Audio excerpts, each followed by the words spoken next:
The same religion that's capable of hideous acts of destruction can also be capable of moments of healing, of restoration, and of hope. But educate a girl, and you educate her entire family. There is a sun within every person. When that anger sets in, write it. Write the letters, but don't send them. You never want to leave concrete proof of insanity.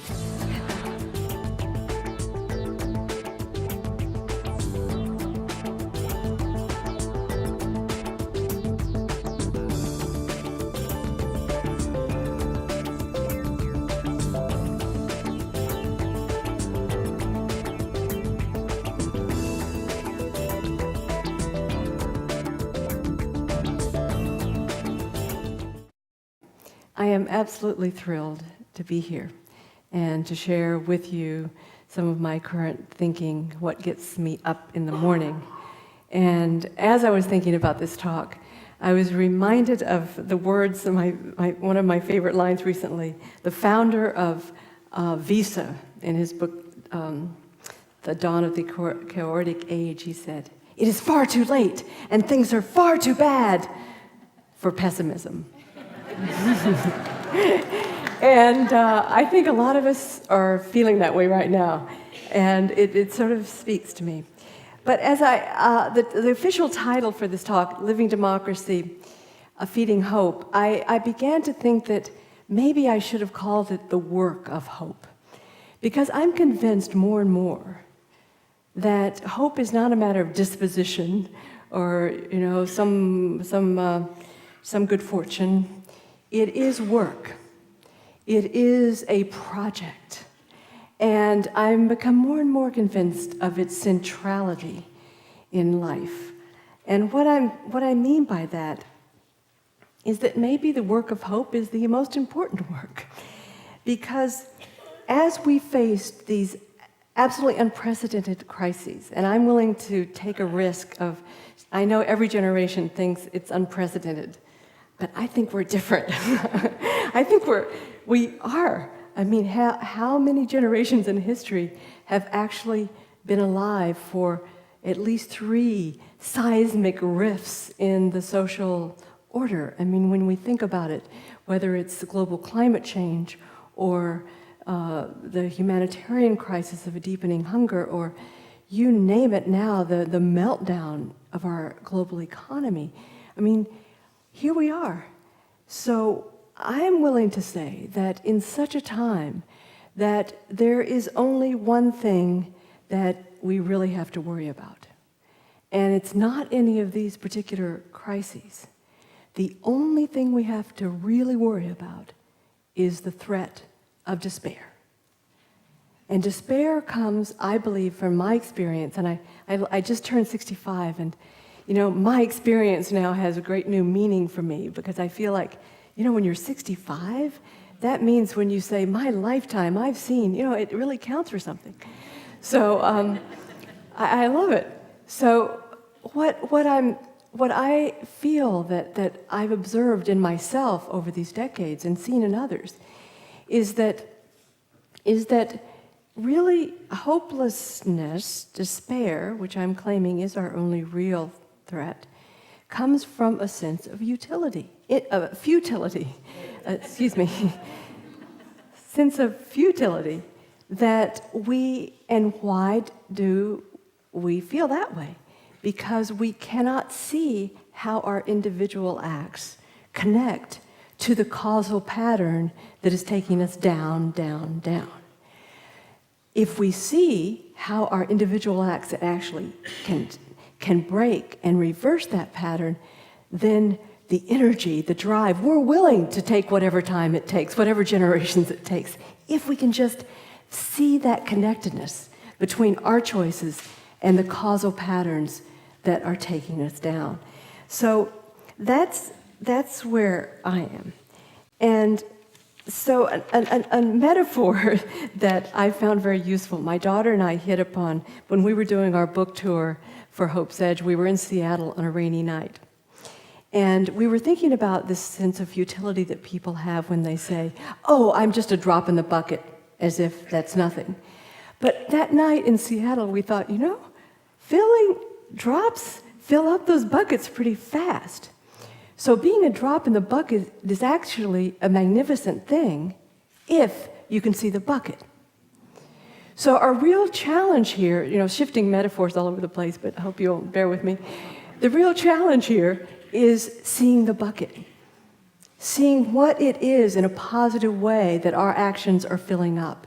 And that's really, so somewhere between these various metaphors I've thrown out is what I want to be talking about tonight, is that how do we begin to understand the causal patterns that have gotten us here so that we can then see what it takes in our individual acts to shift that pattern toward life. And so that sense of cause and effect is key.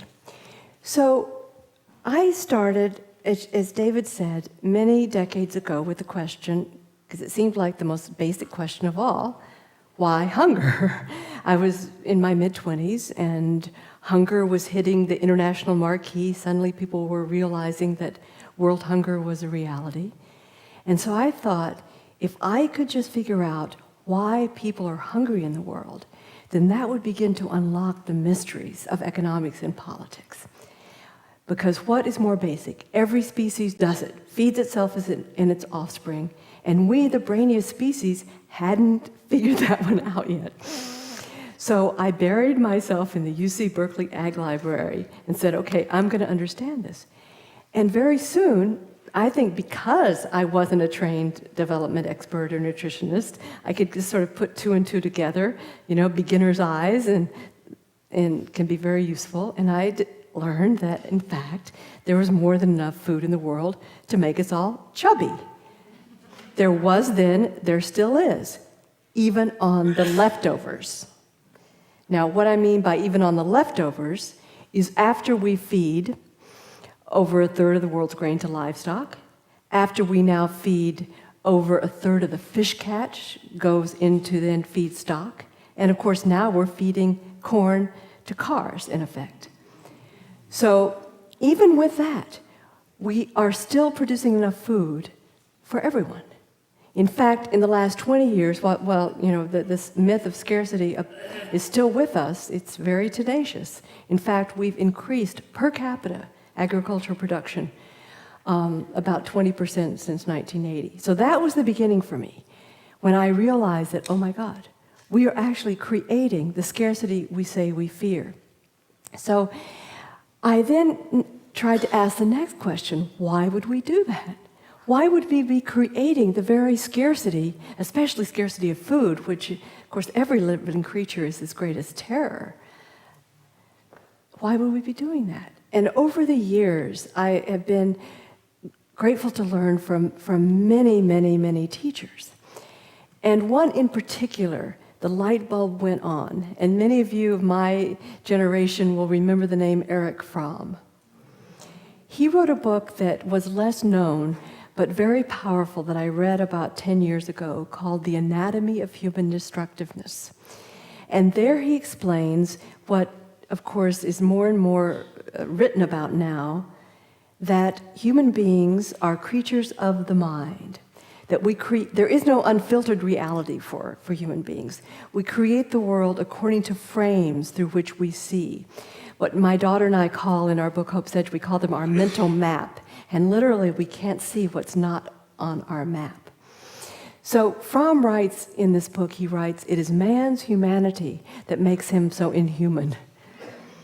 And what he's getting at is this unique quality, that our capacity to create these mental frames that determine what we can see, what we cannot see, and what we believe human nature to be, they are more powerful than instinct. And if you want to challenge me on that in the Q&A, please do. But let me just say that I think when we reflect on it, we'll see that our frames are more powerful than instinct, or can be. So here is then the question. So that's all well and good if we live in an era in which the dominant mental map is life-serving. But I've come to believe that the dominant map going global today is fundamentally life-denying. And I'll just say very briefly what I mean by that. That it starts, it leads to despair, which is, as I argue, our greatest threat, because I do believe that solutions to our biggest problems are known. It's only our despair of our sense of our powerlessness to manifest solutions that is the real problem.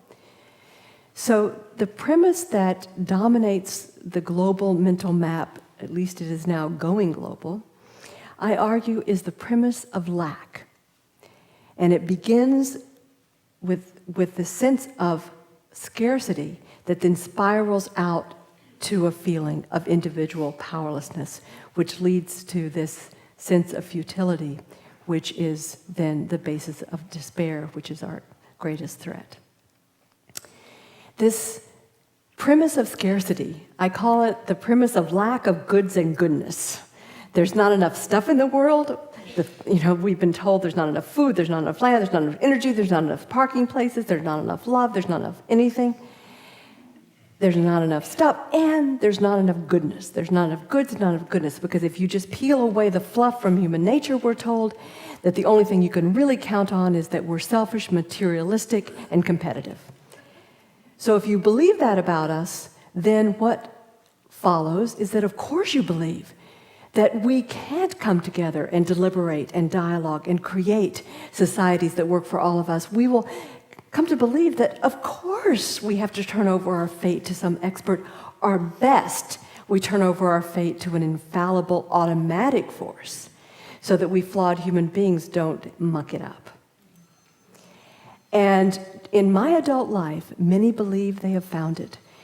Certainly Ronald Reagan's phrase, the magic of the market, kind of captures it. This idea that there's a magical, sort of mystical solution that that works on its own, that as long as we don't tamper, it will just bring about the outcomes that we all want.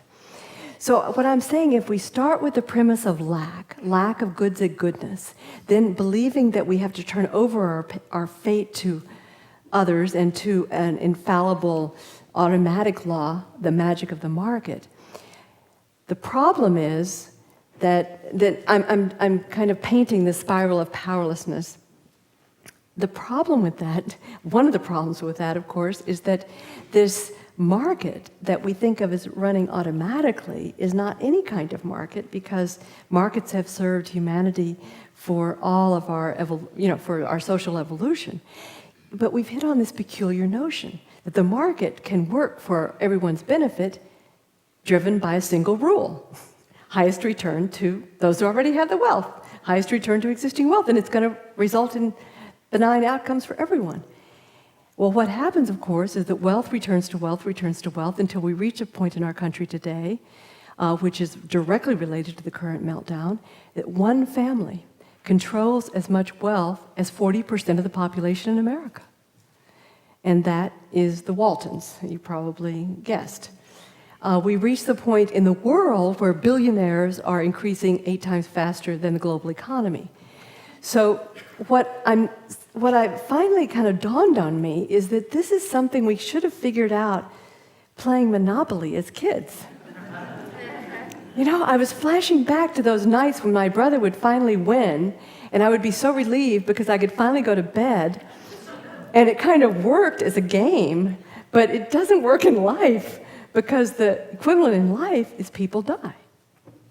So, but we set it up like this giant Monopoly game. And I just learned as I was writing, Getting a Grip, that actually Monopoly was invented by a Quaker woman to teach us an object lesson. It's just so ironic. Her name was Lizzie Maggie, and she drew this board game on some kind of oilcloth. This was the early part of the 20th century. And it was called Landlord, I think. And the idea that we would play this game and we'd catch on, that we shouldn't organize our society this way. Well, the story goes on, as I understand it, that this game idea got into the hands of Parker Brothers, and it sort of proved her point, because Parker Brothers made tons of money on it, and now it's a monopoly, and I think there are 5 companies that produce most of the board games in America. And we didn't learn the lesson.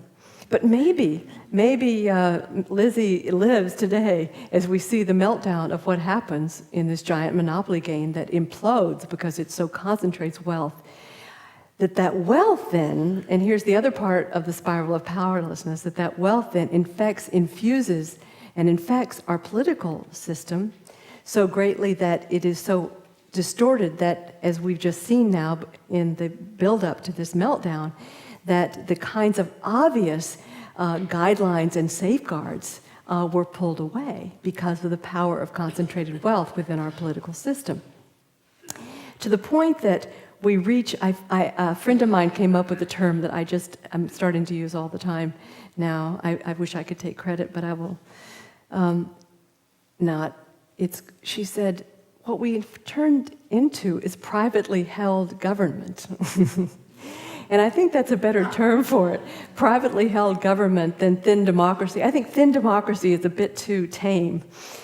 But in this point, we have been warned by many, many great leaders over time, and that we were heading exactly to where we are today, and some of them have put it so brilliantly, but no one better, I think, no one more eloquently than Franklin Delano Roosevelt.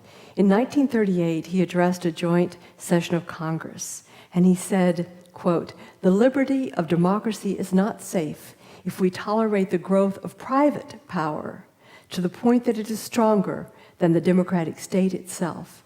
That, in its essence, is fascism." Now, I have not found the courage to use the F word without quoting an American president, but I'm working on my backbone. But I think it's a great quote to memorize. If an American president can say it, can name it so clearly. So the picture I'm trying to paint, I began with the only real challenge for us is to have a honest, realistic hope based on evidence based on evidence of how we got here, this spiral I'm beginning to describe, this pattern of causation that takes us into where we are, so that then we can begin to see how we can interrupt this spiral of powerlessness and begin to create a spiral of empowerment.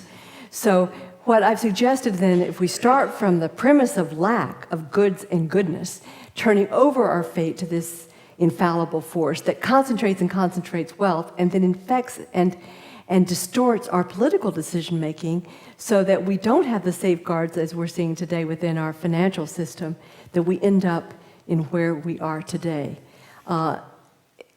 So, I'm suggesting that we have to go at least that deep to begin to ask ourselves, in this what I call a moment of dissidence, what will we do?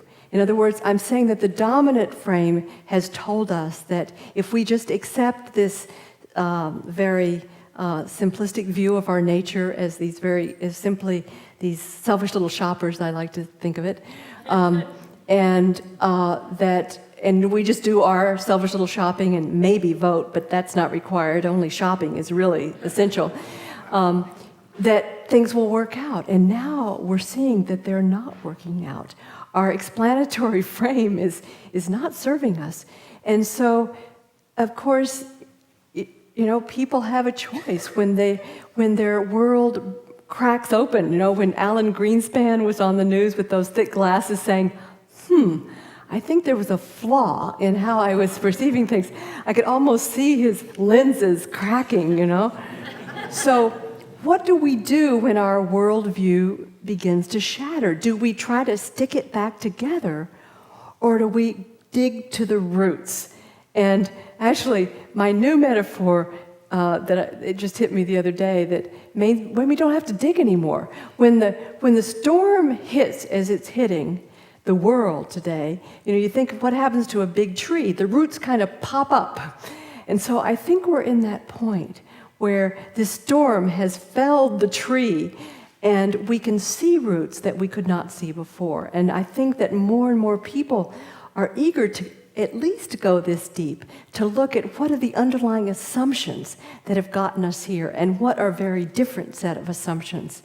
And so I would like to suggest, and then I'm going to give some examples of what happens if we move to a very different frame. And the examples I want to give tonight are examples not in the US, but in the most desperately poor areas of our world. Because I think if we can see a new frame emerging in situations that are much more dire than ours, that I too think can build this sense of what I think of as honest hope, grounded, not faith-based, but evidence-based. So let me just say that what I see is a very different frame emerging based on a very different premise. Not a premise of lack, but a premise of possibility. And it takes human beings in our complexity. Instead of just focusing on this sliver of humanity that we can be very selfish and competitive and materialistic. And yes, we acknowledge that. And there is our everyday experience, and now a lot of neuroscience. I love the new neuroscience showing our profoundly and innately pro-social qualities as well.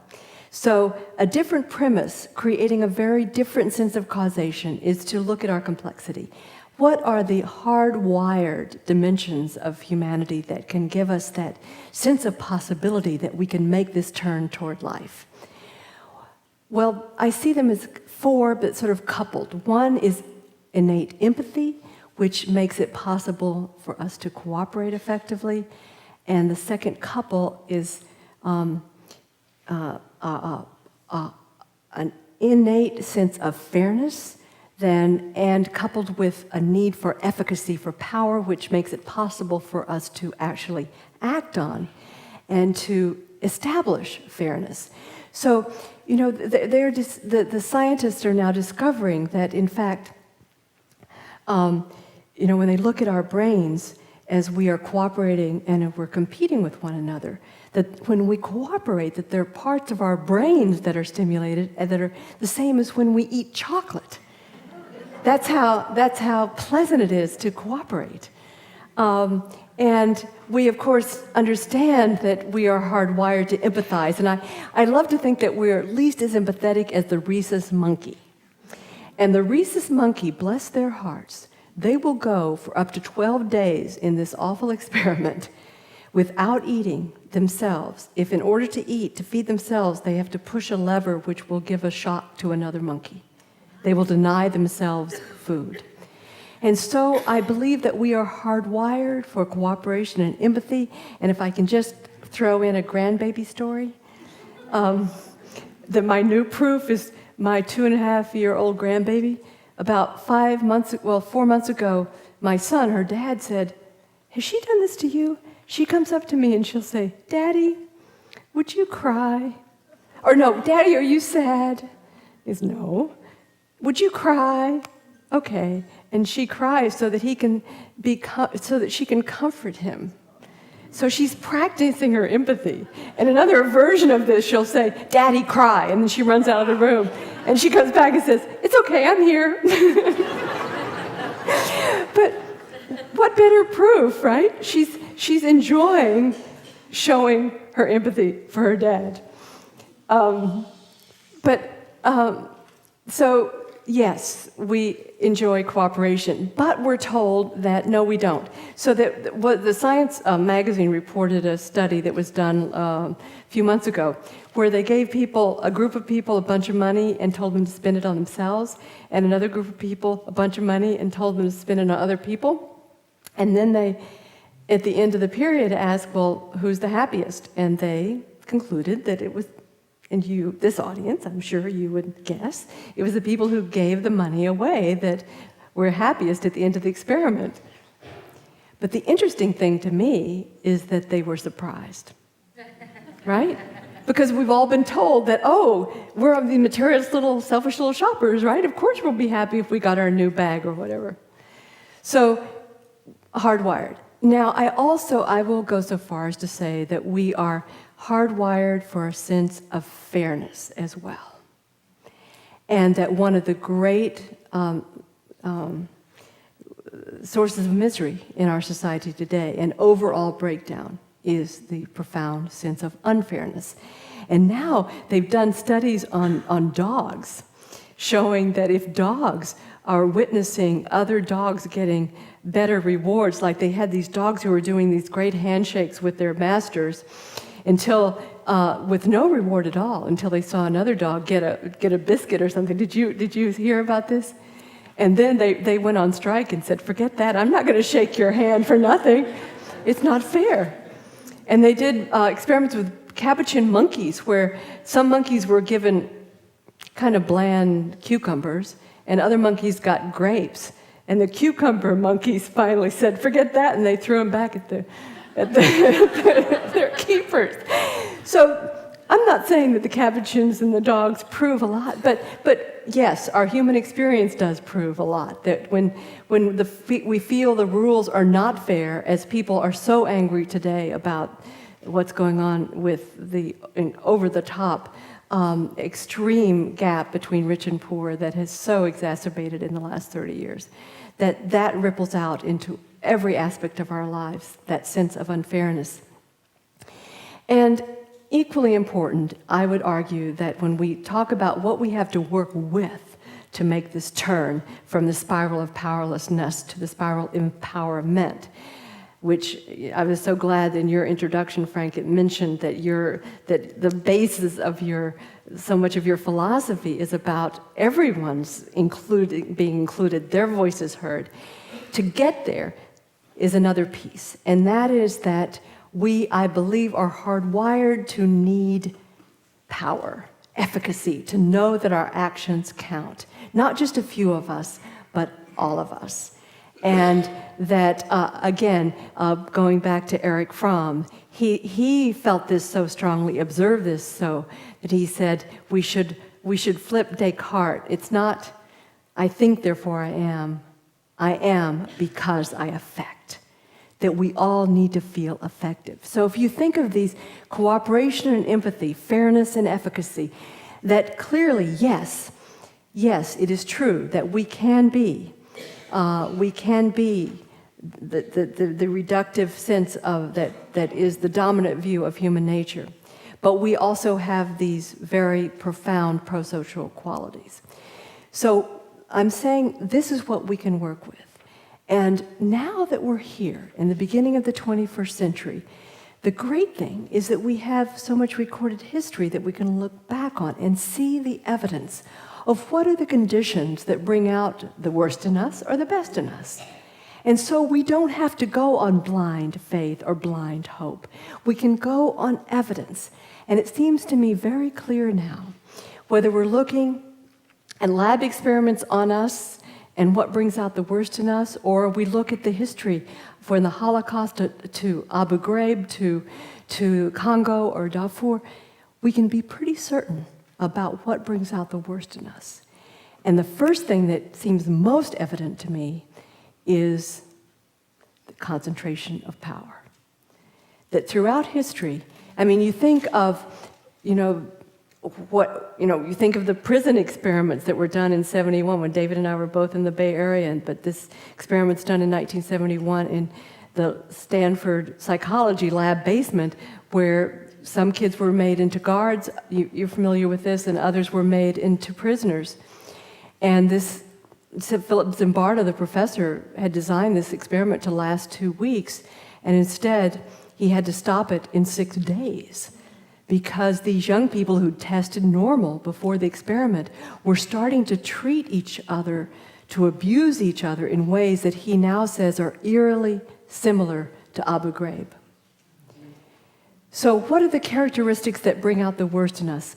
This power differential, such as in that experiment, the anonymity, because they were all dressed up in their garb, the stereotyping, and the in-group, out-group that happens when people are divided in such a way, and also, I would add, anonymity that can avoid a sense of responsibility. So we know the conditions that bring out the worst in us, And we know something about what brings out the best because we can just flip those conditions and say, okay, what brings out the best in us is the wide dispersion of power, an ongoing dispersion, community in which we know each other face to face. There isn't this in-group, out-group scapegoating, and anonymity is diminished.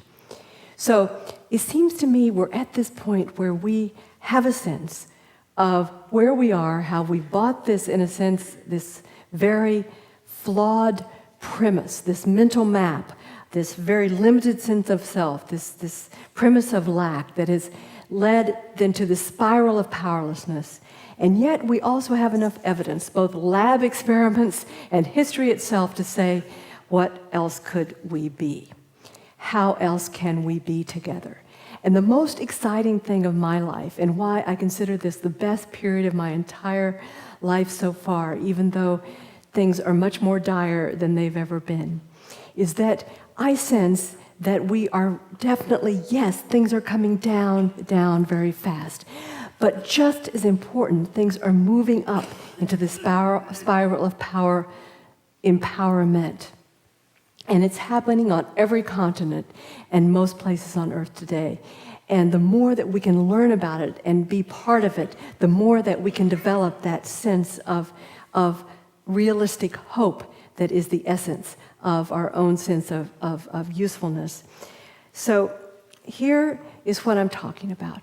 That if we really get a grip on both the positive and the negative and not blind to either one, we can then evolve democracy. We are evolving democracy, not from this set system, something that we inherited that's finished and done, that we turn over our fate to some automatic market, but democracy as a set of system values that permeate every aspect of our public lives, whether it's education, whether it's economy, or whether it's politics, every aspect of our lives. The values of fairness, of inclusion, of mutual accountability, not pointing the finger at the evil other, but stepping up and saying, how do I share accountability for solutions?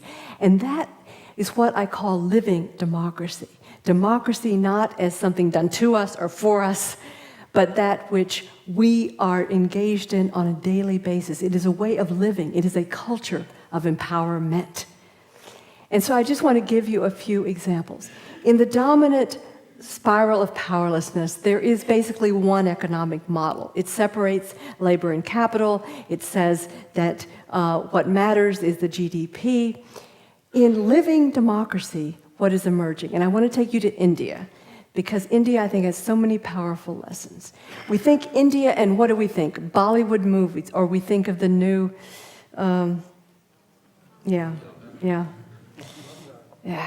Anyway, I only lasted about the first 15 minutes in that movie. But you think of, at home in Boston, when I listen to the news, I hear the word economic miracle associated with India all the time. And it's talking about all the new high-tech industries and all of this. And yet I learned, this is the dominant model. We think of India as, this booming middle class. But wait a minute. Did you know that more people, that as great a share of Indians live on less than $2 a day than the share of people living on less than $2 a day in sub-Saharan Africa? And even before this debacle, this meltdown of our global economy, that the number of people in poverty had increased by 30 million in India over about a 5-year period, and that in numbers, in gross numbers, of course, there are more Indians suffering from hunger than there are in sub-Saharan Africa. So what's missed in this picture of the high-tech industry is certainly that, right? The extent of poverty. And what is missed is where the real action is, the living democracy emerging, the living economies emerging. For example, while the Financial Times of India a few years ago said that that the entire high-tech info industry in India employs a couple million people, But village-level dairies, they didn't say this, I'm saying that the Financial Times reported on the numbers of people employed in that industry. But what is missed by most people looking from the outside is that in the villages, ordinary Indians creating their own enterprises. In one case, a network of dairy cooperatives involving over 100,000 villagers and has, over 100,000 cooperatives involving 12.3 million, mainly women who started these, and landless women who started these dairy cooperatives that now supply a fifth of the entire milk supply for India, which is a major, perhaps the leading dairy producer in the world. So, and this cooperative network is not like a lot of co-ops in the world that create their product but then sell them to a corporation that reaps the primary benefit. No, they do their marketing and reap much more of the benefit. And this model then, because other thing we're learning about our power is that as human beings we have neurons in our heads that mirror what we observe. And so as people are watching this, the Bangladeshis are doing a similar kind of cooperative network. So this doesn't fit the dominant model, does it? And it's one of the reasons that very few people know, for example, that the number of people who are members of cooperatives has doubled in the last 30 years, and that now in the world today, there are more people who are members of cooperatives than there are who own shares in publicly traded companies. So, just staying in India for a minute, have any of you heard about the epidemic of farmer suicides in India? If you listen to the BBC sometimes, there has been some very important coverage of it. 166,000 farmers in India committing suicide over a 10-year period. I just had the privilege of meeting the rural editor for The Hindu, a major Indian publication. He said he believes that this is the largest concentration of suicide in the history of humanity, that anyone knows. Well, one of the two states that has the worst experience of farmer suicides is Andhra Pradesh. And what is going on is that companies like Monsanto, based in St. Louis, going in with their genetically modified seeds and promising them that they will benefit so much. And so these farmers are going into debt to buy the seeds, and then the pesticides that are required to grow the seeds, but the yields are not producing enough return, and so they can't repay the bank. And in desperation, in despair, they commit suicide by consuming the pesticide. 166,000. And so, here is the living democracy story. Village by village, it started, and I'm gesturing at Frank here because he told me that I had to read this book about how Dee Dee Meyer's book on Why women should rule the world. So I'm going to do it. And I'm just remembering, because Frank said this, I'm remembering that when I was learning about what's happening in Andhra Pradesh, that this turnaround began with credit going to rural women. They were saying, okay, we've had enough dying husbands killing themselves, we've got to do something different. And they started a process of what they call non-pesticide management. Their term is NPM. And over time, over just really less than a decade now, they have converted about 3,000 villages in Andhra Pradesh to non-pesticide villages. And the interesting thing, and it's all been what they call community-supported agricultural management, where they're sharing, it's very transparent. I saw a big picture of a village where a big poster in the center of the village where all the villagers could see, okay, how much does it cost to stay on the pesticide route and the GMO, the genetically modified route, and how much does it cost, and then what is your net profit at the end? And then they had the same and comparing it with the non-pesticides. And what happened is that what is happening is the yields don't change that much. There may be a little bit less with the seeds that are not the genetically modified seeds, but the costs are so much less that in this village, this poster showed that the farmers came out 18% ahead. And they had not gone into debt, so they didn't have that terrible burden hanging over them.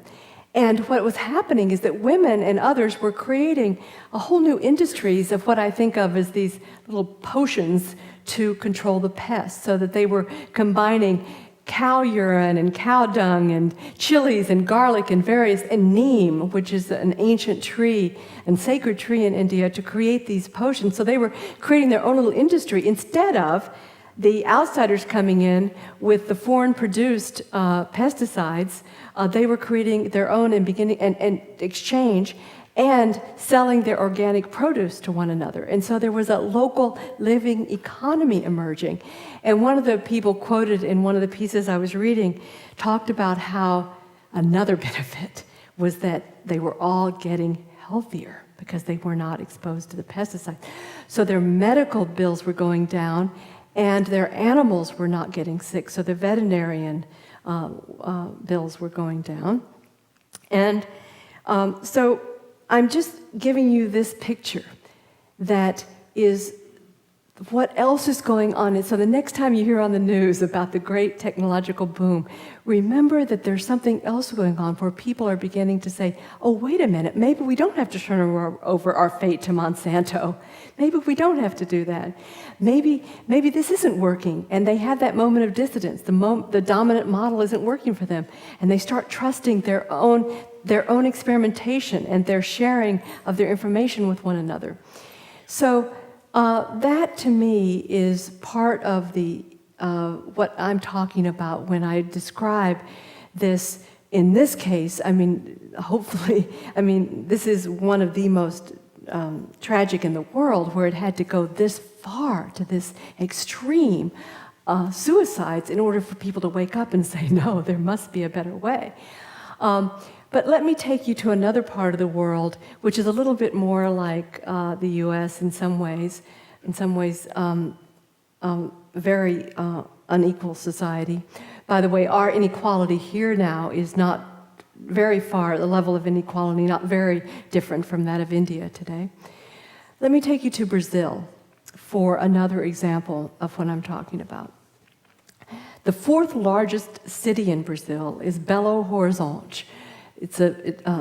Portuguese means beautiful horizon. And in 1993, in Belo, the citizens elected a new city administration that had run on the platform of food as a right of citizenship. And basically, the city officials said, okay, if you were too poor to buy food in the marketplace, you're still a citizen, and therefore, we, the city government, is still accountable to you.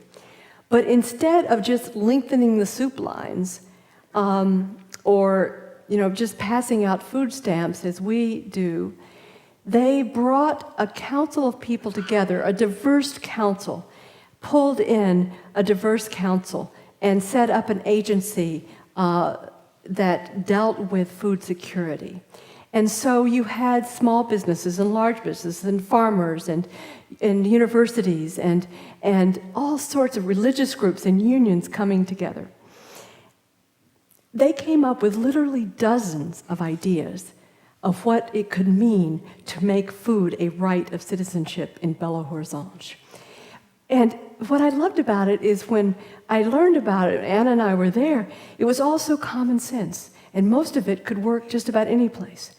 For example, they teamed up with, they offered, in any city, or most cities would have small plots of municipally owned land that was not being used, just a street corner or a little square in a park or something. And so they said, okay, to the local farmers who's in that time in the 90s, their profits were going way down. They said to the local, especially the organic farmers, please come in, use this plot of land, we'll give it to you for virtually nothing, but you have to make food available to the poorest people in the inner city.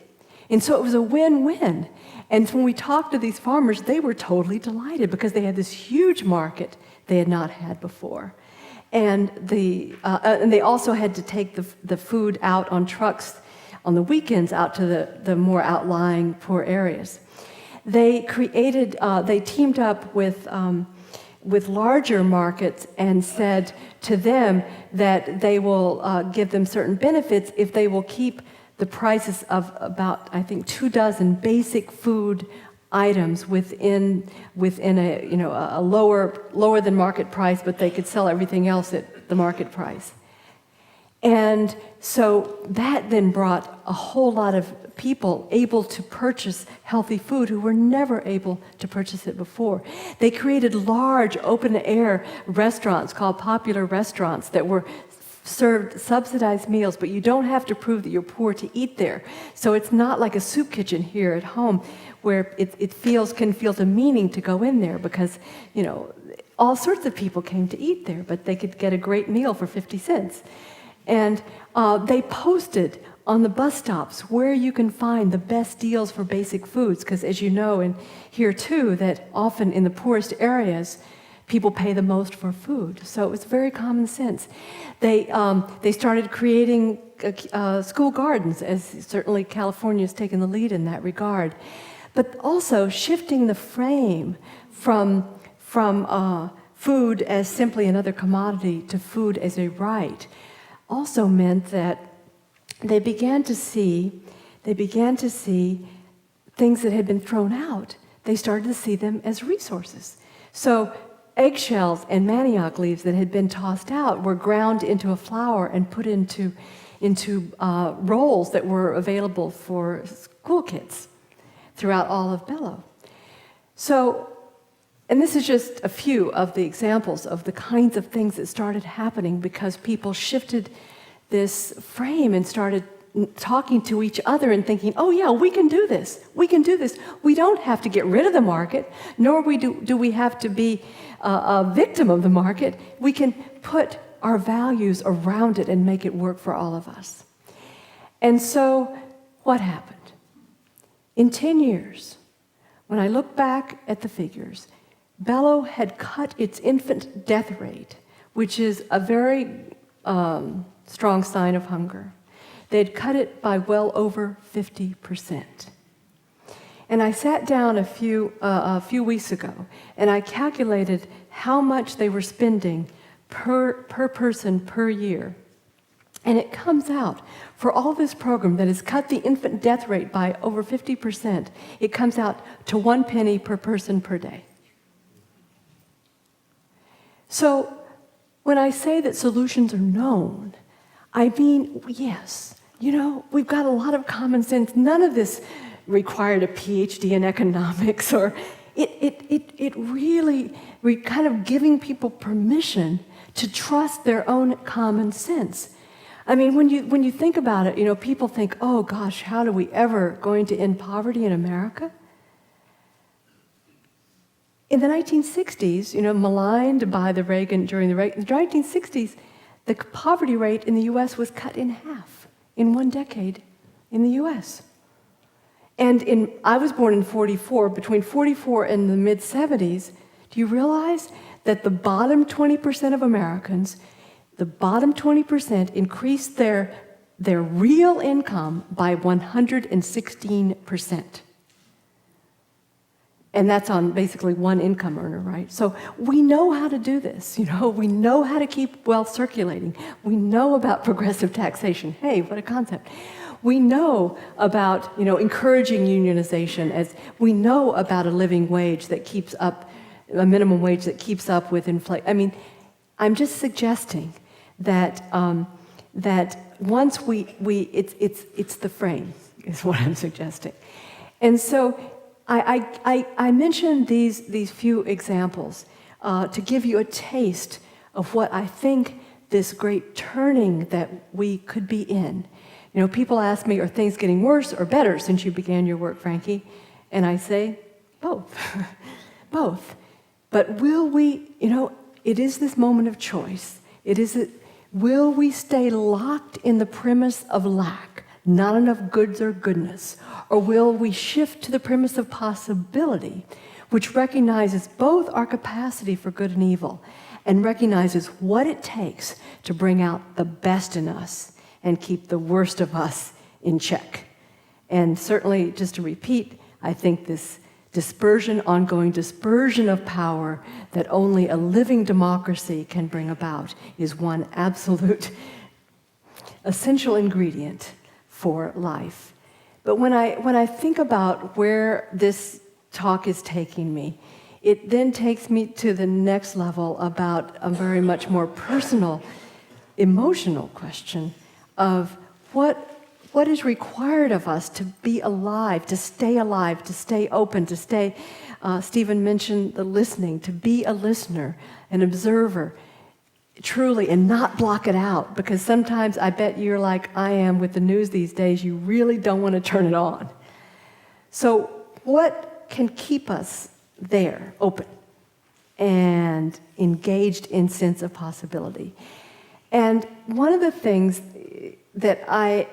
ways that I answer that for myself is a term that I try to remember, a quality that I'm trying to cultivate in myself. And I call it bold humility. And I'll mention the bold part first and the humility part second, but they go together. What I mean by the bold part is that I think that when the challenge of our species is that we evolved with certain hardwired understanding of fear. We evolved understanding that to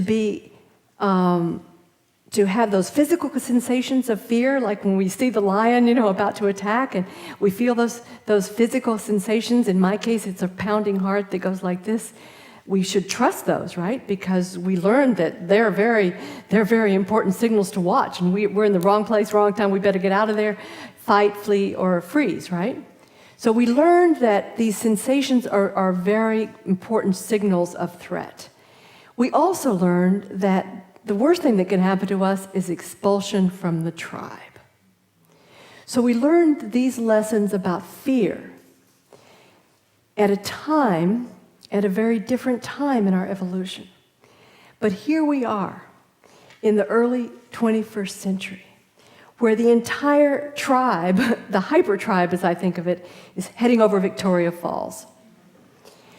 So we have to learn some new lessons about fear in such an era. And maybe what we learned back then doesn't serve us today. And we have to think of fear too, as in part just an idea that we can rethink. And maybe we're living in an era when separating from the pack is not death anymore, it's life. If the pack is heading over the falls, separating out is a good idea. And maybe these fear sensations, in my case, the pounding heart, most of the time, when I really think about it, it's really telling me, you're right where you should be, and don't you dare run away. And so, if we really understand where we are as a species, then rethinking fear is required. Because I think we're good enough, when we think about these hardwired social qualities we have, I think we're good enough. But I think we need to work on our backbone. And part of that is this rethinking fear. And I have a little cheesy trick that I will share with you. And I say cheesy because I know that's what my daughter would say about it, but she's not here. So, Anna, forget it. Actually, I'll just tell you, I am winding up, by the way. When I was writing this book with my daughter, we agreed on virtually everything, but sometimes she thought I crossed the cheese line. I got a little too cheesy, and so she drew a little cheese slicer in the margin of our manuscript, and I knew I had to kind of pull back. But anyway, So my trick is that when my heart starts to pound, when I'm in an uncomfortable position and I know I should be saying something that somebody doesn't want to hear, I've started reinterpreting that. Instead of "you wimp," I've started reinterpreting that as inner applause. And it works, at least some of the time. So that's my, so the bold humility, and then the humility part. So the humility part is simply that one of the great advantages of getting to 65 is that I can now look back and develop an important new kind of humility that is so freeing.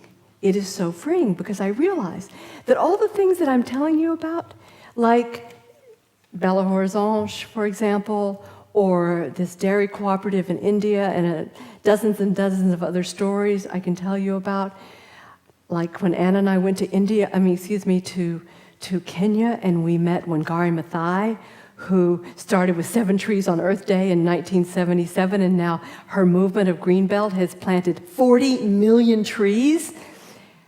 All these things that just absolutely stir my heart, I realize I would have given almost no chance of success when I was my kid's age. And that is really humbling. And so it's the kind of humility, though, that if I really take it seriously, then there's only one conclusion I can draw. If I would not have predicted the things that now most get me going and keep me going, then I have to conclude that it's not possible to know what's possible. It's not possible to know what's possible. And that I just keep in personal life, in public life. If we hold to that, then what happens? We're free. We're absolutely free to go for it. And that is where I want to be. And when I say that, I realize that I've got to end with a poem by Denise Levertov that captures, I hope, everything I've tried to say, but much more beautifully and much more briefly. It's called Beginners. Do any of you know this poem by Denise Levertov? We have only begun to love the earth. We have only begun to imagine the fullness of life. How can we tire of hope? So much is in bud. How can desire fail? We have only begun to imagine justice and mercy. We have only begun to envision how it might be to live as sibling with beast and flower, no longer as oppressor. We have only begun to know the power that is ours if we would join our solitudes in a communion of struggle. So much is unfolding that must complete its gesture. So much is in bud. Thank you, thank you, thank you.